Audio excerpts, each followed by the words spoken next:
to the Fantasy Footballers Podcast with your hosts, Andy Holloway, Jason Moore, and Mike Wright.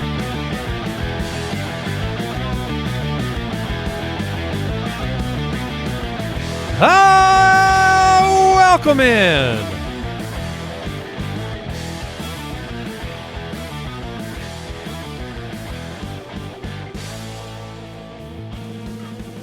Tuesday, January 21st, Mike Wright, Jason Moore, Andy Holloway.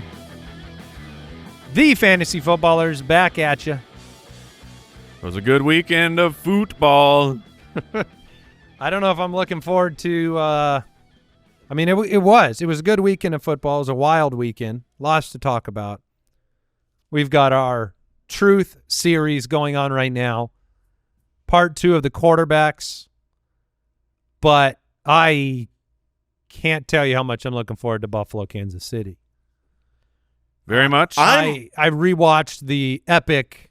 Oh, the comeback? Every time I watch that, I'm still blown away by the reality of it, where they throw a touchdown pass and there's 13 seconds left on the clock for the Chiefs, and they give up 2 plays. You know, you stop one or you make one short, it's over. There's no chance. The fact they won. Those were the good old days, because I don't think that's what we're going to get at all. Those two teams are not the same now. No, and one of those two teams is the worst, just the absolute worst.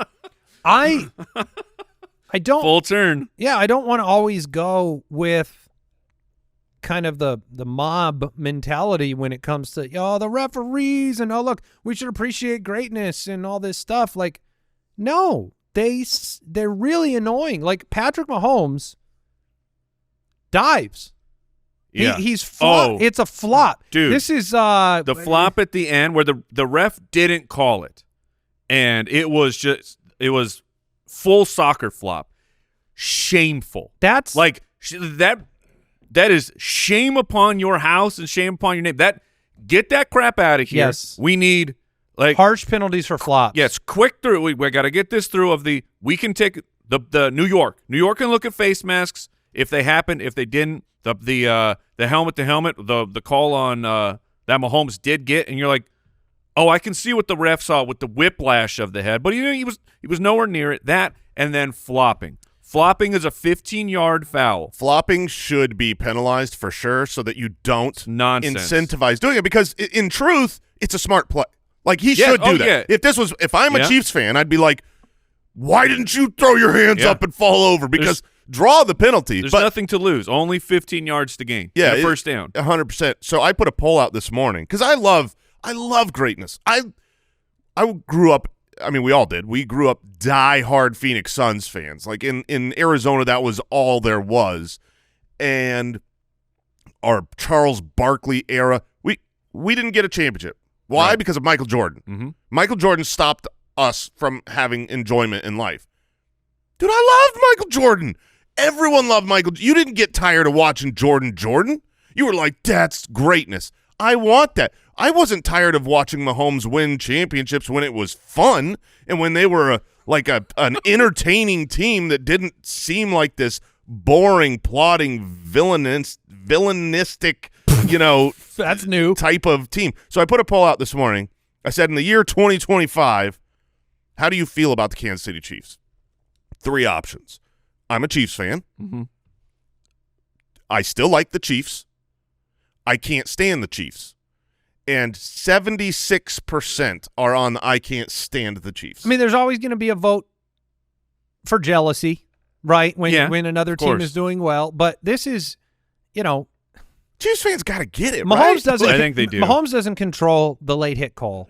He doesn't control the sliding. I mean, that call was terrible. The slide, the half slide, Texans players colliding, and they call the pin. That was a terrible, awful call. But he doesn't control that call. He controls the one on the sideline, the flopping. He controls the Vlade Divac. And that part is kind of eye roll. And they seem to win these games in ways where it's slow and plodding, and the other team just barely falls short, and you just barely get it done. And well, I've got good news for you. Right now, it appears to be 23 degrees and 17-mile-an-hour winds for the upcoming contest. So I don't think we're going to get that crazy, amazing back-and-forth affair. all we need is one where the Bills win. Yes. So, but I mean, Won't that was happen. not, you know, the Chiefs beating the Texans was not the surprise of the weekend. The surprise of the weekend was the legend that is being built in Washington, the Commanders 45, the Lions 31, the turnovers, the performance of Jaden Daniels. I tweeted it, not to twist the knife, just the reality. I mean, the Commanders are everything that people thought the Bears would be. Yeah. With, Wow. you know, They really are. they are. They're the rookie that could lead you to a Super Bowl, the defense that was, you know, that performed well, and they are and that has to hurt. I know it hurts for Bears fans. I got close friends that are Bears fans, and I'm sorry. You just got Ben Johnson. Yeah, you got the bell of the ball.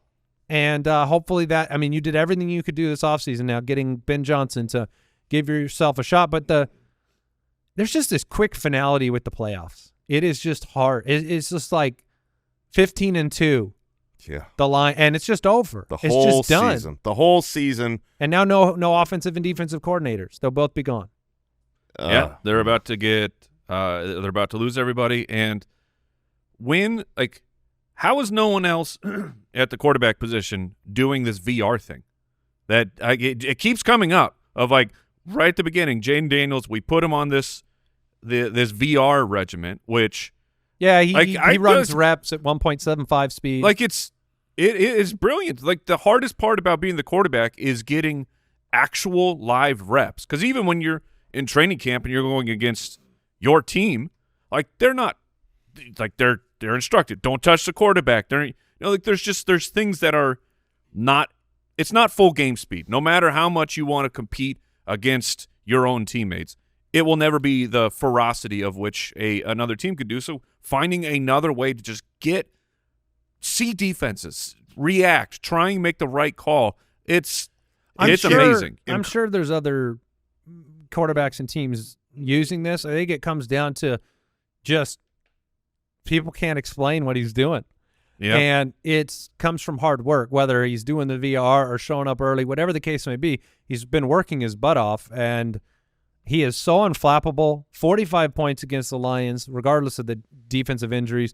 The fourth down plays, so impressive. Always seems so calm under pressure. The moments don't seem to get to him. He does not appear rookie-like in any way, shape, or form. And I know, you know, going back to the VR thing, he credited, like, when we were talking about him as a college prospect, he was talking about that was what he was giving credit for, his transition from the ASU quarterback we saw to the LSU sensation. He said it was the VR stuff. So I didn't know until this weekend that when he was – and Malik Neighbors. well, sure, and Brian Thomas Jr. Yeah. The weapons certainly helped, but you know, he doesn't have them for the Commanders. It is interesting. I'm sure next year a lot of programs will be picking up the VR headsets, hopefully, putting them on, saying and the less Call of Duty, more VR. Oh, boy. The hit that Jared Goff took there on the interception. Oh my goodness! I think if that were Patrick Mahomes, like, they would have called the game. Yeah, They would yeah, say, no, look, that's an instant forfeit for the Washington Commanders. You can't do that to Patrick. And Jared Goff's over here just like, no call at all? Okay. Cliff Kingsbury getting it done. He'll have offers. Whether he takes them, I don't know. The Rams, they lost to the Eagles 28-22. Exciting game. It was. It was an exciting game. And then Hopefully Jalen Hurts is okay. the 2-point conversion heard around the world. Oh man. Buffalo 27, Baltimore 25. You know, the game was not lost. I mean, it was lost on that play, but it wasn't, right? Like, you know, you had It was lost on the Mark Andrews fumble. and the catastrophic fumble by Lamar Jackson too that put him you know, in position to win. It's just sad because, like, I've already seen the tweets.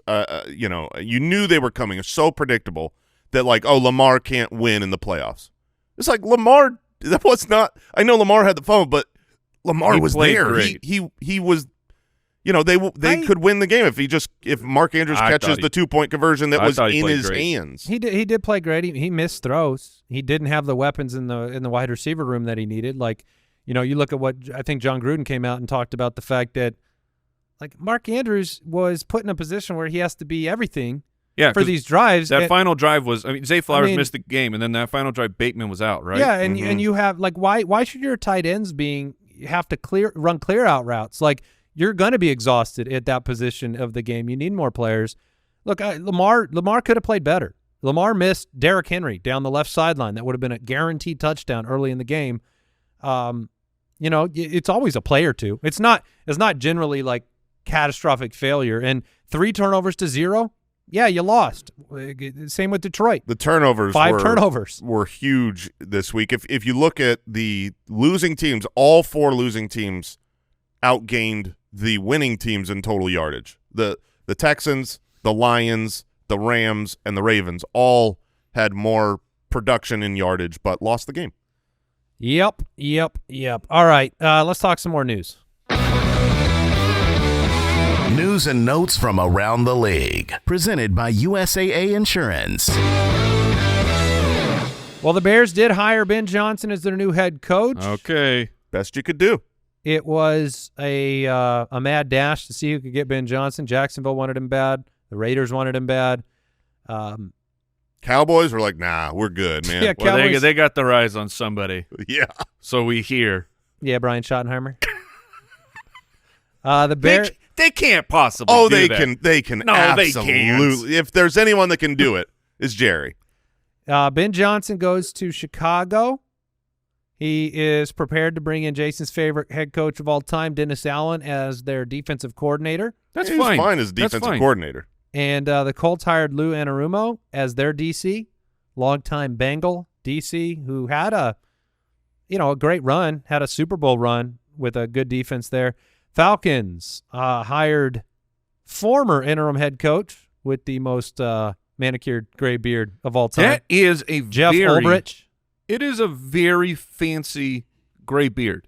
It's You a don't fancy usually gray see beard. the gray beards so manicured and That trimmed. is from the commercials. The people You know that what I mean? oh yeah, Yeah. he could get a great like beard dye Yes. commercial. Yeah, but then he doesn't have his gray beard anymore. Exactly. I bet he likes the gray beard. No, they have the dyes that accentuate the gray. Oh, the Salty. touch of gray. Touch of gray. He could be a touch of gray guy.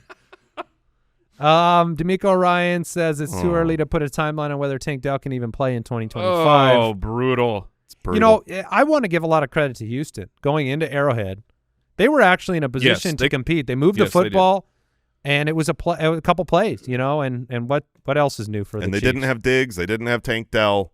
Or the refs. Yeah, it was tough sledding. But yeah, I mean, I think right now you go into next year assuming you don't have Tank Dell. Certainly for fantasy football, he's not going to be on the radar. And then we had Cooper Kupp, who was basically deleted from the offense over the last quarter of the season. Quartile. I've seen that word used a lot. Quartile. The last quartile of the season. Oh. We're fancy. And what was the word you used earlier? Villain something? Villainization or something. Yeah. But Cooper Kupp said he plans to play next year, but not sure of his future with the Rams. So maybe there's some discussions have already happened. It sounded like he plans to play next year, but not sure how well. Like, he's not sure, what type of player he is anymore. It was so weird. Cut candidate. Yeah, they would save money, but they could also just rework things. He could I think he could go Adam Thielen somewhere. You know what I mean? Go and be a productive player for a team that needs someone. And we're going to break.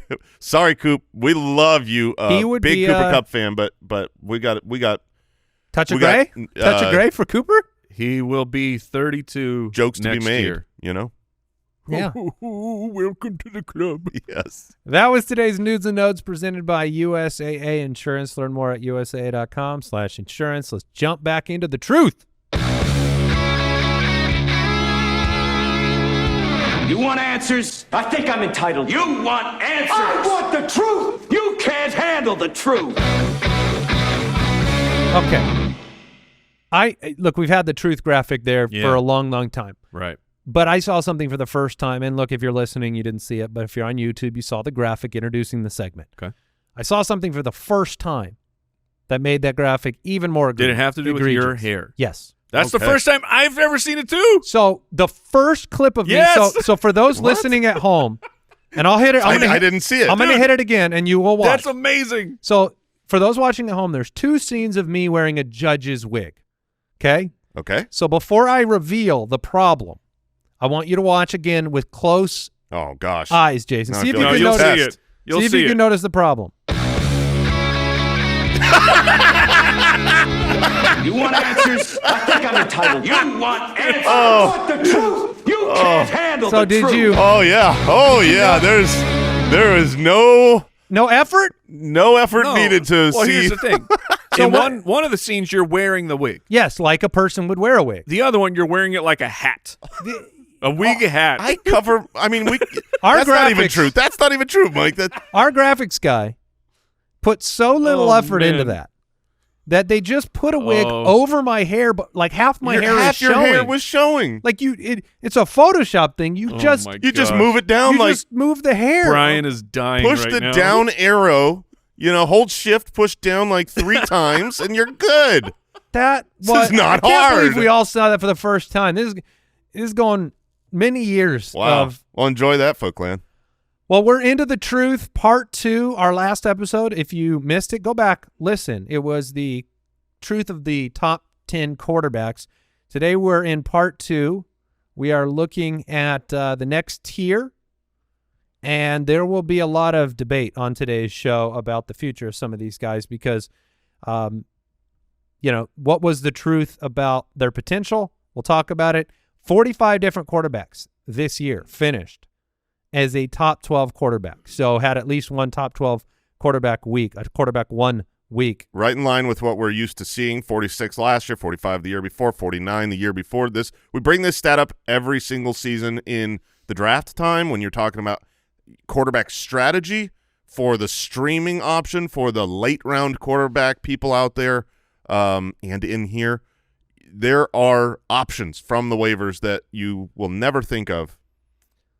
For instance, Malik Willis Yeah. had a top 12. Drew Lock. Drew Lock had the epic game. Yeah, man, if anyone played Drew Lock in that I was game, going to say, some were not predictable. Marcus Mariota did it twice Yeah. while not playing a full game. Yeah, he didn't start either. So no one, for fantasy purposes, started. We should really have this number be 43. okay. But it's kind of there to highlight the reality that there's contributions well beyond the prototypical starting options. Just so you remember from last episode, what we're doing is we're looking at their fantasy finish and we're contrasting it with their consistency. And we're evaluating consistency on the basis of how many great games did they have, 26 or more points, how many good games, 21 points or more, and how many bust games, so you're over 15. And so Under 50. sorry, yes, under 15. Kyler came in at 11 in the fantasy finish.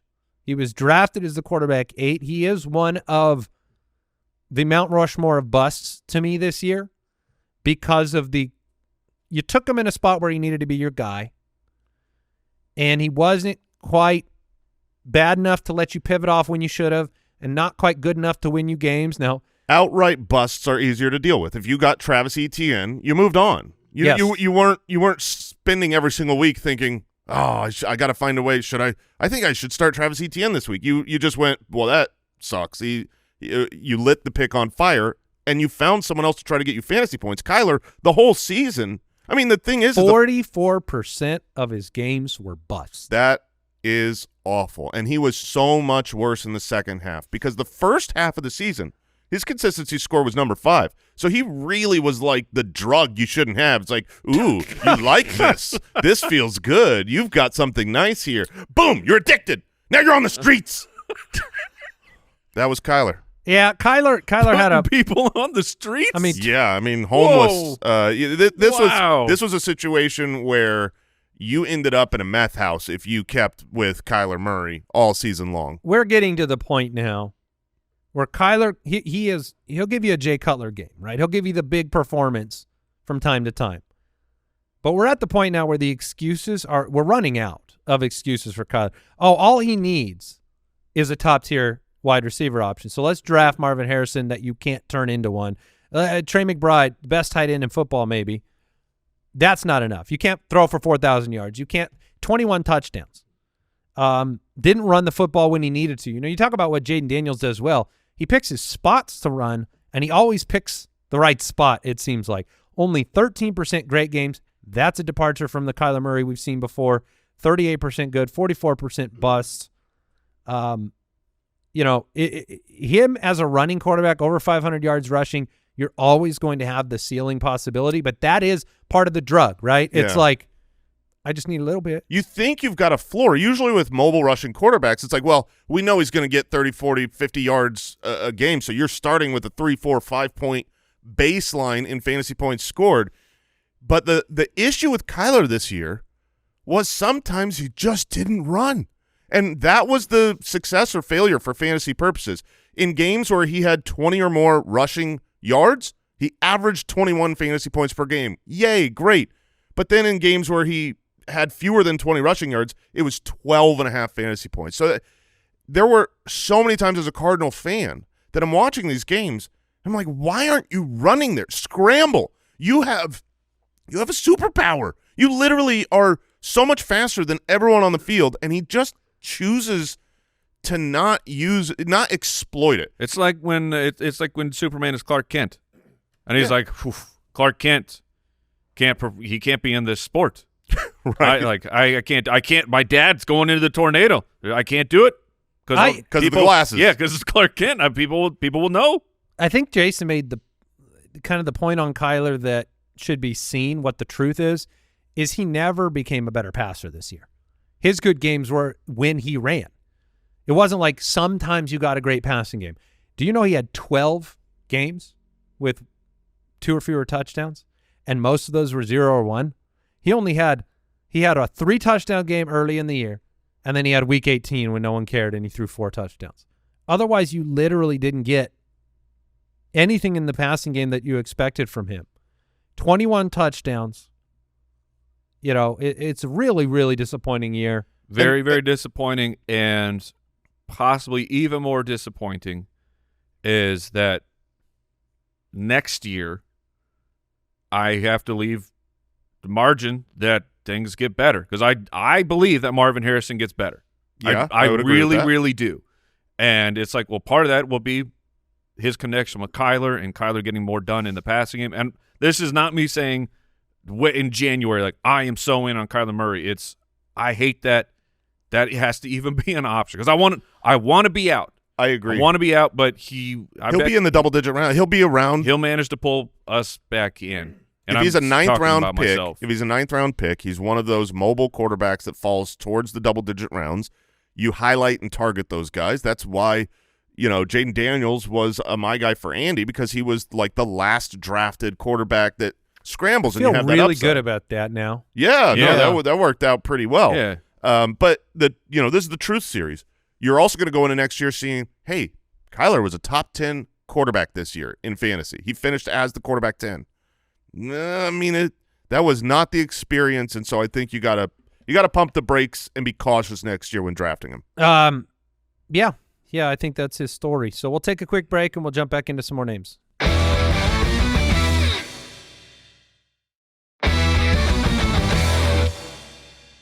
All right, done with Kyler. Moving on to number 12 on our list.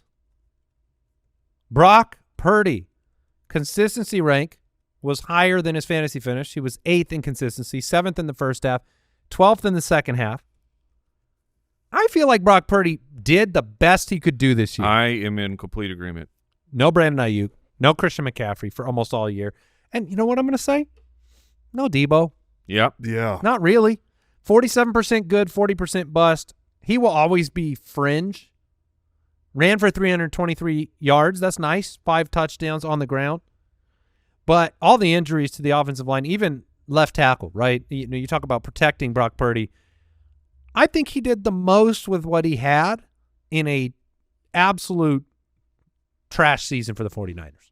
Yeah, I'm in complete agreement. I mean, it was last year with an additional game. He was a 4,000-yard passer and a 31 touchdown.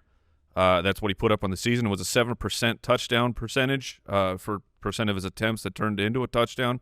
And this year it plummeted all the way down to 20. He is he is what we talk about, where a pocket passer can fluctuate so tremendously. Not just I went from 35 down to 30. It's like, no, this is what can happen if the team around you doesn't hold up. Things fall apart for these types of guys. Even though, I mean, at the beginning, Brock Purdy was, kind of keeping things alive with those with running a little bit.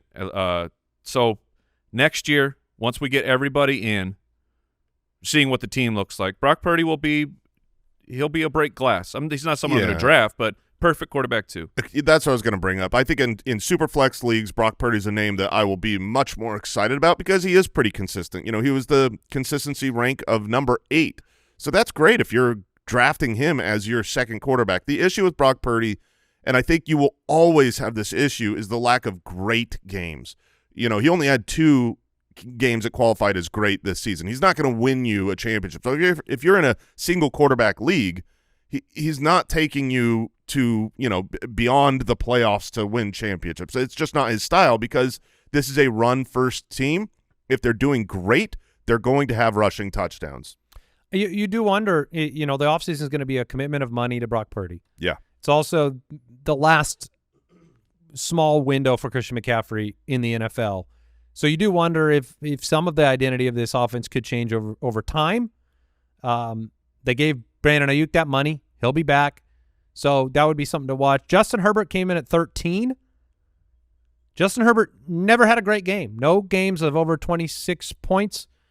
The story for him, 504 pass attempts. This was a guy that had almost 700 2 years ago. He finished 13 in consistency as well. This was not a fantasy-relevant guy, but this was a player that you saw the transition over the second half of the year where their neutral pass rate, yards per game, EPA per pass, explosive pass plays, they all went up tremendously from week 6 on. So you saw the writing on the wall. I said the entire year the Chargers were a team that was a couple players away to me. A difference maker a little bit more in the running game, I think, than J.K. Dobbins. Somebody that can catch the ball would have meant a lot. And then another prolific wide receiver option or tight end option. I don't care which one. Whatever they take, Ladd McConkey, Quentin Johnston, if you want them to be your guys, then you need a more prolific tight end and a more prolific pass-catching running back. You're right on the edge, I think. But you do know that Harbaugh, if he gets his way, would love to run the football and play defense. Yeah, that's historically what it's been. It'll be their decision in the draft or free agency, I guess, is going to be fascinating because they need. McConkey could be like a 1A. I think McConkey could be great, but you do need somebody else. But they will put a priority of some kind to the running back position. So it's like which weapon do they invest in heavier? And I think that will say a lot to what their plans are for the next year. Jason, let me ask you a quick question about Herbert before we move on.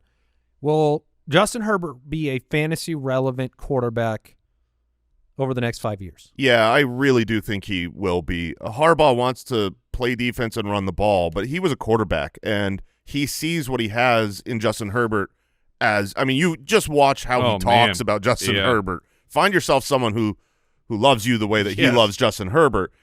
The first month of the season, when they started out running, playing defense, they were only letting Herbert throw the ball 22 times a game on average.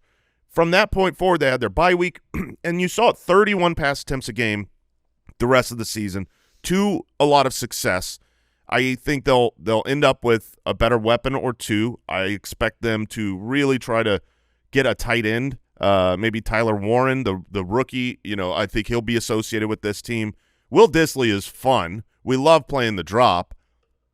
But his utilization showed how good a legitimately good tight end would be for this team. That would help in the run game. Kind of a dual threat tight end would be great. So I think the talent of Herbert will not, it won't be put to the side over the next 5 years for fantasy purposes. Caleb Williams at 14, consistency of 16. This was not the dream season you would have hoped for. Head coaching change. Weird. 68 sacks taken, most in the NFL. 19% great, 31% good, 56% bust, not relevant for fantasy. There was a small moment, I remember, during the season after weeks 5 and 6, going into the bye, coming out against Washington, who their defense hadn't really stepped up yet. That Week 8 game was the defining moment to me of Caleb Williams' season. They were 4-2 and they never recovered from the Hail Mary. Yeah. So he took 1 million sacks. I mean, he put the Sam Darnold playoff performance into routine. He was pressured like crazy. He was 69% catchable target rate, so 44 out of 47 quarterbacks. So that's your red alert. That was your hey, you got to do a lot more at the NFL level than extending a play and making a wild across your body throw and highlight throw.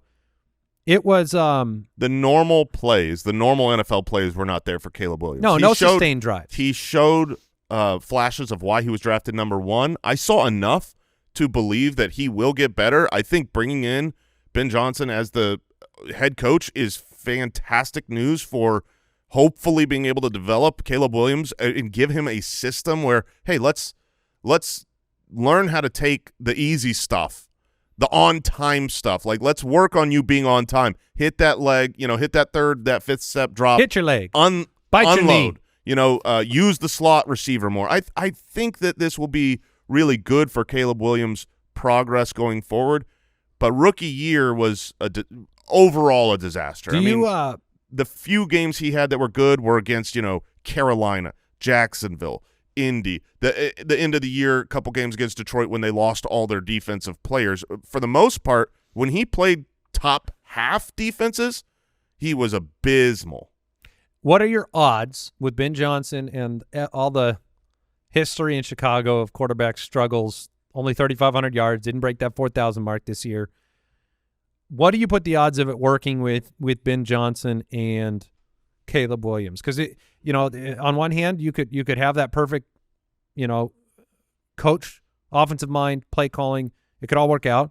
On the other hand, you could get a Kyler Murray situation that didn't work. Cliff Kingsbury and Kyler in Arizona. Give me your percentage chance of success. I'm on the optimistic side, but it's not. I like 70, 60. No, okay. I think I'm more like 60%. I think it's going to work out. I'll be interested in 2 years. I'm 50-50. That's about where I'm at. I was really discouraged and disappointed with what I didn't see, which was a improvement over time. Yeah, a man who has any composure in the pocket. I mean, he's running around with his hair on fire. Yeah. He did have. I think he was playing the VR at half speed. You know what I mean? That's what it seemed it's like. So much faster. It's like, dude, speed it up in you that put VR. It in the wrong setting. He put it in the wrong setting because I'm here for the story. He couldn't compete. Not here for the gameplay. I'm here for the story. Yes. Oh, it's easy mode. That's my way of playing the video game.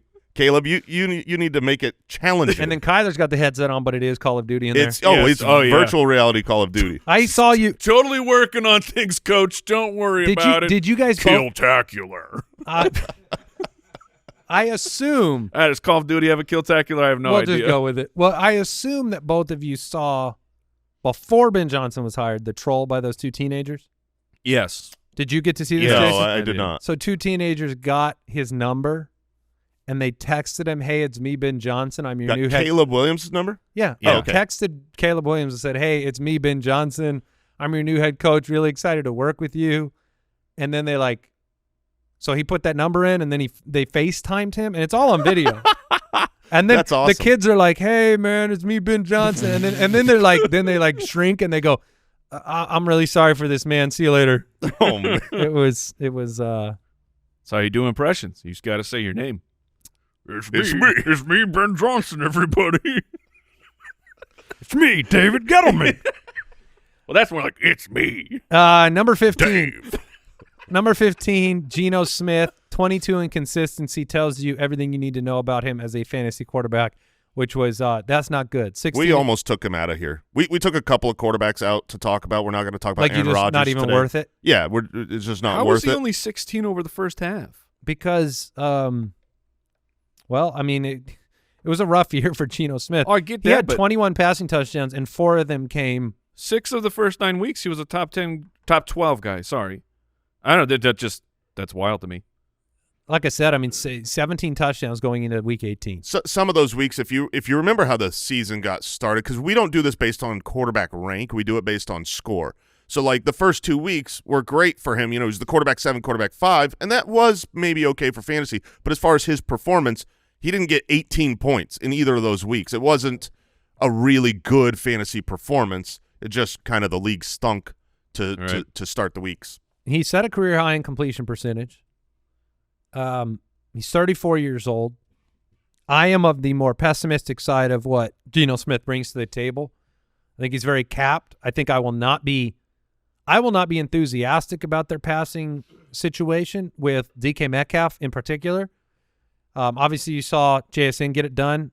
Kind of ties in with that completion percentage, but you know, it's starting to look more like 2022 was a very outlier type of year for Geno Smith. He had 30 touchdowns in 2022. The last 2 years, 20 and 21. And so that's just not a fantasy relevant guy. That's a 2-quarterback guy. Yeah, I'm a little more optimistic than you are on him, Andy, but I think that the Seahawks are going to be a very, very run-heavy team next year. They did make the change at offensive coordinator. The Grubb experience was one and done. Yeah, they're also clearly going to move on from Tyler Lockett. He's going to cost them too much money, so maybe at this point in the career it's addition by subtraction, but it is subtraction of a really valuable asset that Geno's used for the last several years. I actually think he'll just renegotiate with them. Really? I do. Aaron Rodgers, we're skipping him at 16? Yeah, we don't know if he's going to play football next year, and he stunk this year. What was the truth? The truth is he stunk this year. Okay. Yeah. Based off of what evidence? Yeah, where's the data, Jason? Yeah, the data was between the ears. Just both your eyes and your brain. If you watched it, it was not a good experience, and I doubt he plays football next year. It's certainly not going to be for the Jets, well. and I don't look out there and see a bunch of franchises that are like, I want to do what the Jets did this last year. So, the risk-benefit analysis on Aaron Rodgers bringing him into your team. Let's talk about the next man up, though, in Green Bay, Jordan Love. This was one of the bigger storylines. You talk about Kyler and him letting you down in relation to your draft capital. Jordan Love comes in at 17 in fantasy finish, 15th in consistency, was drafted as the quarterback 10 in the 7th round. So you did think that, there was a part of the season before I traded for Lamar Jackson in our League of Record where my tandem of quarterbacks was Kyler and Jordan Love, and I really thought, boy, these are going to be two guys in the second half of the season you can bounce back. Yeah, you could bounce back and forth between them for mediocre production. Through week 7, that part of like the season for Jordan Love was, we're ready. We are absolutely ready. Week 1 had some really weird stuff. Call it the Jaden Reed period of time. In that game in Brazil, it was weird. He still managed to be the quarterback 11. Gets hurt right at the end of the game. Comes back immediately as the quarterback 2, a down game. Quarterback 4, quarterback 11. Here we go. We're ready. Breakouts happen. Jordan Love is going to continue off of what he started the past year, and then. So here's the truth. The truth for Jordan Love, and we talked about it throughout the season, it was a touchdown problem, in part caused by Josh Jacobs' greatness. Josh Jacobs, to start the season, we spoke about the touchdown regression, many carries he had without scoring a touchdown on the season, and that pendulum, that thing got momentum the other direction and flew off the whatever the middle part of a pendulum is. The middle part of a pendulum? Because I think that's also the pendulum. The last 10 the hanger? I don't know. What? What are you talking about? Hanging on? You know what I mean? Like the little.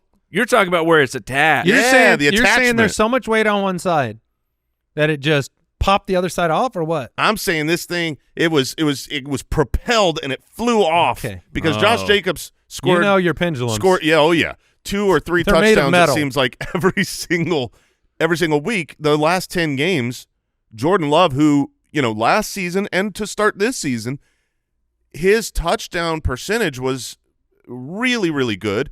He was great in the red zone. He always got it done there. And then the last 10 games of the season, if you put that on a 17 full season game pace, 17 total touchdowns. That you can't have that for fantasy. This was, by the way, let me give you the data real quick. 7% great, 21% good, 43% bust. So that's a problem. This was a little bit like a Philadelphia light situation, though. We talked about what affected Jalen Hurts in our last Truth Series. This became Saquon's team. That's how winning happened. Mm-hmm. That was the Packers with Josh Jacobs, like you said. That was how winning was happening. And so you didn't need to use him as much. So going forward next year, do you expect them to continue the recipe of riding Josh Jacobs and making that the foundation of this offense? I think there'll be more balance. I think you're going to get, like, if I had to predict the next 5 years of Jordan Love's career, I think you're going to get about 3 meaningful fantasy seasons in that group. But I don't think it's going to be one of those things where that's the only way they win football games. He's the quintessential pocket passer that is good 83 rushing. That is good enough to have a great season and not great enough to be reliable. The way that Joe Burrow to me, if he doesn't get injured, he will be good as a pocket passer every single season for fantasy football purposes. A Jordan Love, a CJ Stroud, these guys have to have the phenomenal passing touchdown season, and those are not, that's just not a sticky stat. You know what you need is you need one wide receiver that brings it every week. You need one dude that can bring big numbers every week for Green Bay, and they don't have that. And it's like looking ahead next year, what do they do? Like you have Romeo Doubs and Jaden Reed. I think they're both in their final year next year. Kyle, correct me if I'm wrong. And then you have Christian Watson tears his ACL in week 18. So, I mean, he will not be ready to start the season. So it's nor has he ever been the guy that you're going to be able to count on every week anyway. Yeah, he hasn't been able to consistently get it. But at least when he's on the field, Jordan Love is better. It helps the other wide receivers. So it'll be watching them try to figure out, do they get a true number one, or do they just go with these guys who are all good, but no one on that team is elite. 18 was Matthew Stafford. I guess we're not going to talk much about Matthew Stafford. There's not a bunch to discuss. He was not drafting very him. mid-level, and I really wanted to make sure that in today's episode we got to Anthony Richardson and Bryce Young. Oh, I can't wait. Those two players have a little bit more conversation needed for next as year. does this guy. 19 is CJ Stroud. This was more catastrophic by far. This was worse than the Kyler one. Oh, yeah, like because he was in the 4th round. 4th round, CJ Stroud. Part of the story was the rookie season. Let's build on it. So keep that in mind, all of you rookies, Bo Nix and Jaden Daniels and Caleb. It doesn't always get better. The other part of the story was, okay, we paid our guy, right? We paid Nico Collins. We brought in Stephon Diggs, and we've got Tank Dell going into the sophomore season. And they also won football games, so I'll give them credit there. But 0 great games, 6% good, which means that this is a guy who he busted 63% of the time. So 63% of the time, you're under 15 points, and all the rest, basically, you're under 21. This was, I would say, you can't win with that. A pretty good hit for us in draft season. He was on our bust list in the Ultimate Draft Kit. We brought up a lot of the similarities between Baker Mayfield's amazing rookie season when they then bring in Odell Beckham Jr., and it's hard to remember it, but sophomore year, he was the most overdrafted. Like it's a guarantee that you're going to see a complete level up, which needs to happen to be drafted that high. And you just don't want to draft guys at the presumed level up that we haven't seen yet. None of us thought it would be this bad. No, by not any like this. means. I mean, CJ Stroud was one of the most fun players to watch in his rookie season. And going forward now, I think there are a lot of questions, especially for fantasy purposes. Is very Jordan Love. Yeah, I'm not worried that Stroud will be. I think 3 out of the next 5 years, exactly. CJ Stroud will be very relevant for fantasy. He had major injuries to the wide receiver position. Yeah. I thought he played really great down the stretch. I thought the playoff game he played great. With what he has, the slowest man on earth, Dalton Schultz running, up the middle of the field. Yeah, you don't watch, like, even these really, really bad fantasy games, you don't watch from an NFL perspective and think, man, CJ Stroud, maybe he really doesn't have it. Oh, he's not that good. It wasn't like that. It Joe was Mixon. It was Joe Mixon, the same way with Josh Jacobs for Jordan Love. It was C.J. Stroud is playing good ball. He's doing what he needs to win NFL games, but for fantasy football purposes, he's not running the ball. And if the touchdowns go in the running game, which now with Joe Mixon instead of Dameon Pierce, a lot more likely, that's just not okay for fantasy. If you don't throw at least 2 passing touchdowns in a game while you're not a mobile rushing quarterback, you're taking an L at that position. He was on the bus list from this past summer. He is at a 5.9 consistency percentage, an F. Oh, 5.9? 5.9. Mike was the one that really, kind of put the word out that, look, we had a few prolific games that everyone saw last year, and they made you believe that this was going to be a consistent thing, but we didn't see it consistently yet. I think the Raiders need to hire Bobby Slowick. I would love to see that as their head coach. Are you still in on Bobby? No. Oh, okay. No, I am figures not. the Raiders are where the Raiders coaches go to die. Yeah, just take him gotcha. off this team, so they got to get Stroud someone new. I got you. His passing up a head coaching job didn't work Last like year? Ben Johnson. No, it did not. I think Jason's the point is the strongest one. The bet against C.J. Stroud was not this. It was just you're paying such a high equity pick for something that has to take for a player to have to take a massive step forward. It's not worth the risk when there are other guys later in the draft at this position, which is a replaceable position for fantasy. So I'm sure there'll be someone who gets gassed up into the 5th round, and you'll go, maybe not. There always is. Yeah, I mean, because let's be honest, when it hits, it's really fun and exciting and awesome Yes, and cool, and you've got the emotionally, yes. Yes. All right, we'll take a break. Where's Jaden Daniels go next year? Like 2nd, 3rd round? He will go very early. Probably Quarterback 3? Yeah. Maybe quarterback 2 over Hurts? Yeah. Or Josh Allen, Lamar, and then it'll probably be 3. Yeah. It'll be 3-4. That's where he probably belongs. All right, we'll take a break. We'll talk about a few more relevant names when we talk truth of the quarterback position.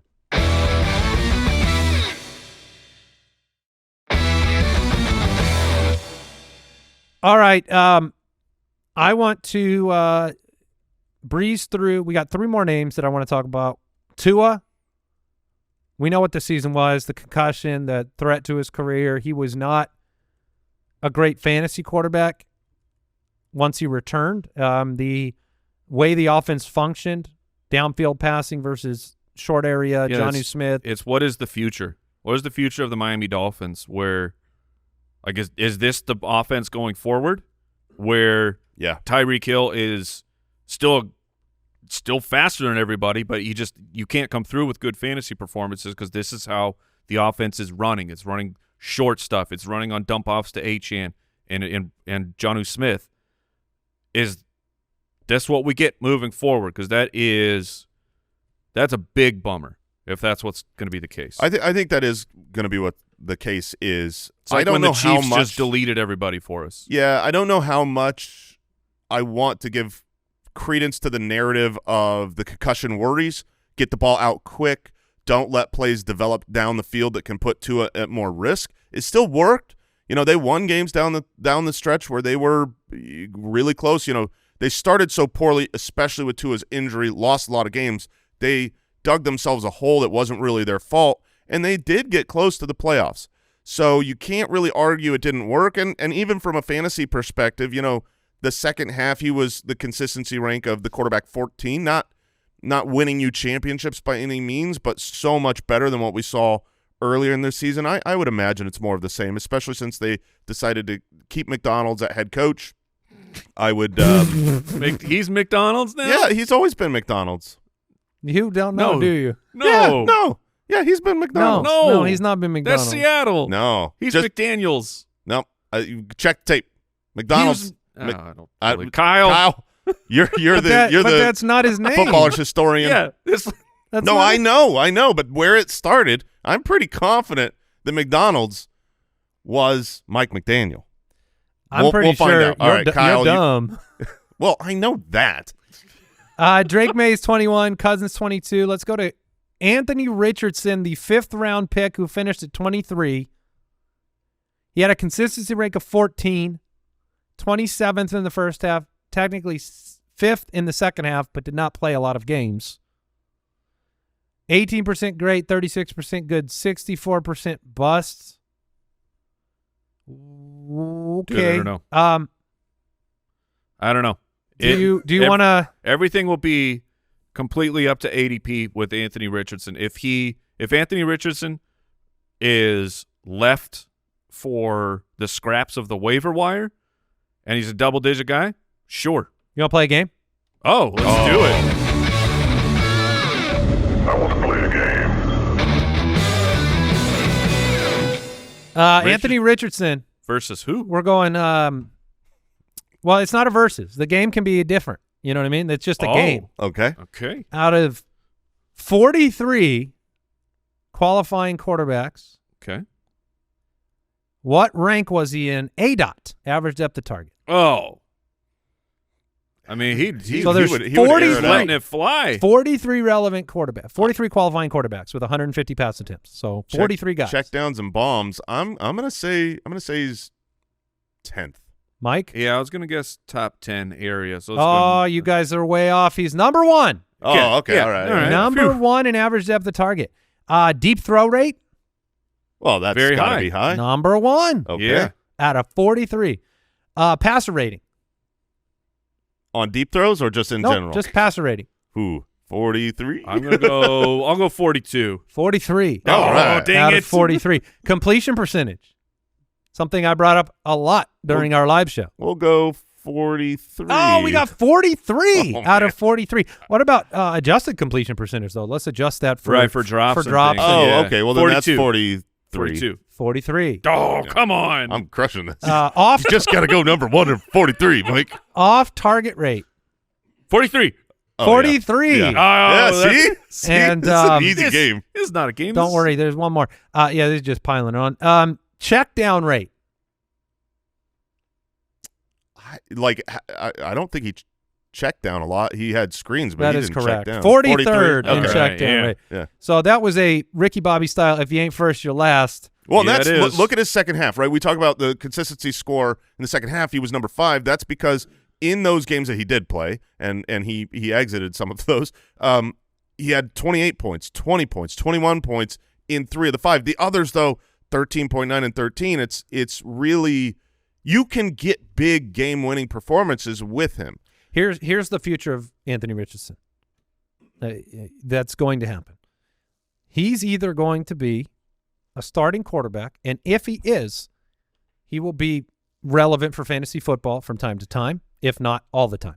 Yeah, I think if He will not be a starting quarterback. I agree. And the clock, He has one more year. he's got one more He's year. got one more month. Like That might be genuinely true. to start next season. If a Yes. month in he's played 4 bad games, and they're going to put the hook out there and pull him off stage. Well, because you're going to have a Shane Steichen is going to be Hot seat. Yeah. seat next Yeah. year. Like everything around the Colts is terrifying. It's all going to come down to did you make the right pick with Anthony Richardson? But from a fantasy perspective, this was obviously one of the biggest busts in fantasy football. We did not see on film things that made me believe it will get fixed. But what we did see on film was incredible ability when it worked. His deep passes that connected were amazing. His physicality, his running ability, and goal line touchdowns were what you want. They were Josh Allen, Jalen Hurts-esque. And so this is a player, because of how bad he was so often, I don't think he gets gassed up next year.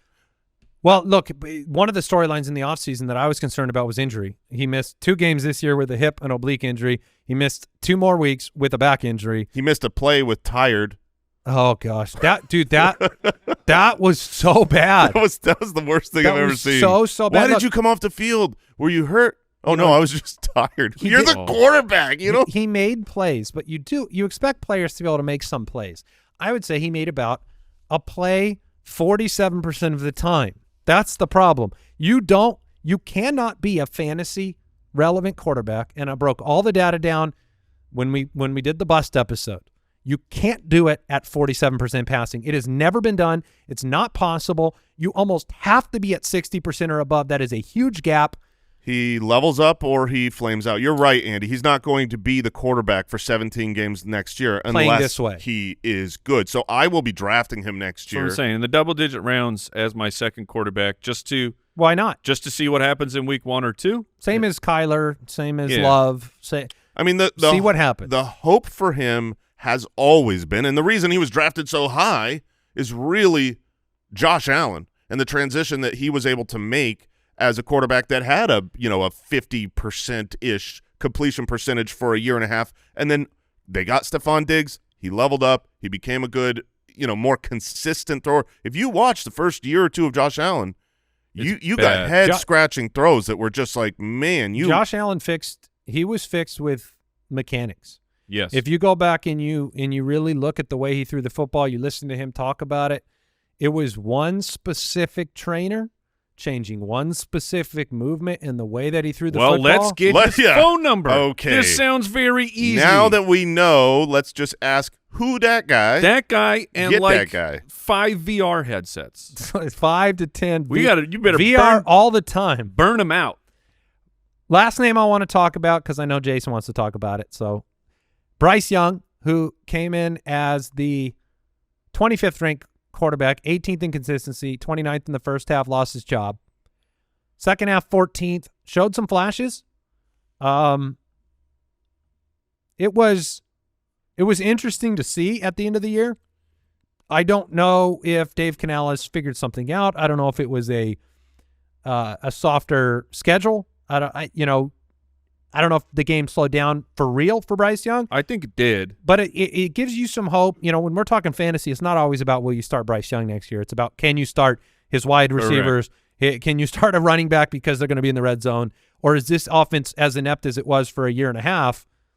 It's nice to see. Yeah, this will not be a projection of, top 10 Bryce Young next year. He can give us other players. Like watching Bryce Young over the second half was so exciting. The man, he got just his confidence back. He was happy in a big way. Yeah, he was happy. He's doing turnaround touchdown celebrations. Like he really, really. I think he found it. I don't know. I don't think Bryce Young will ever be. Did he ever do the Jameson Williams celebration? Oh, I don't think he was that happy. That was out of control. that was something. Was out of control. It's all right. Only 2 pumps. 3 is the penalty. Yeah. The nice thing is, the second half of the year, and for fantasy purposes, what I hope we get from Bryce Young, I think a lot of times he's really seen or assumed because he was a timing passer and he's a smaller guy that's not this incredible athlete, that he's pure pocket passer. But, after that bye week when he got back in, he was on pace for 432 rushing yards.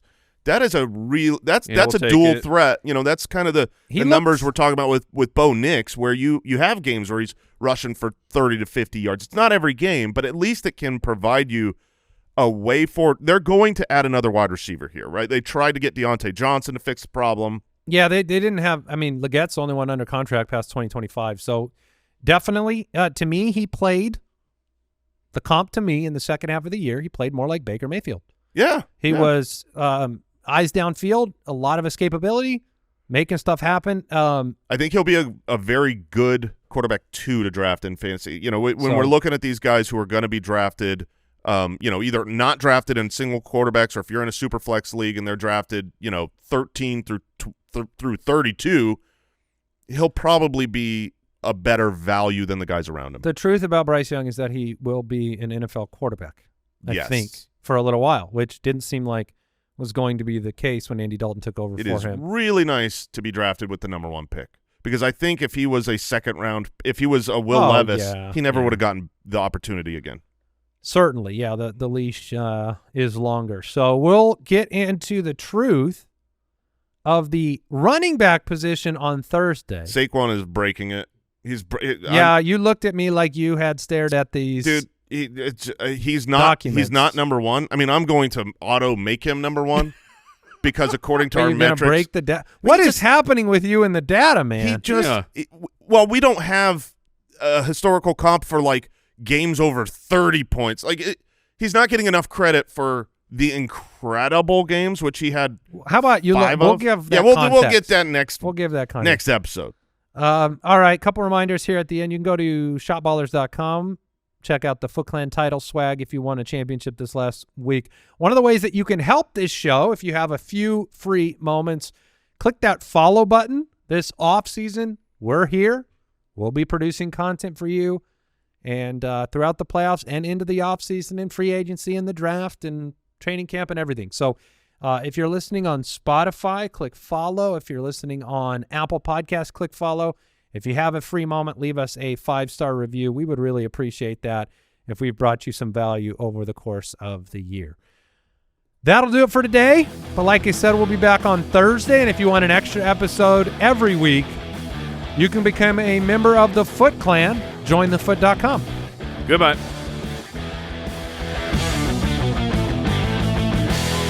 Thank you for listening to another episode of the Fantasy Footballers Podcast. Join our fantasy football community on jointhefoot.com and follow us on Twitter @TheFFBallers.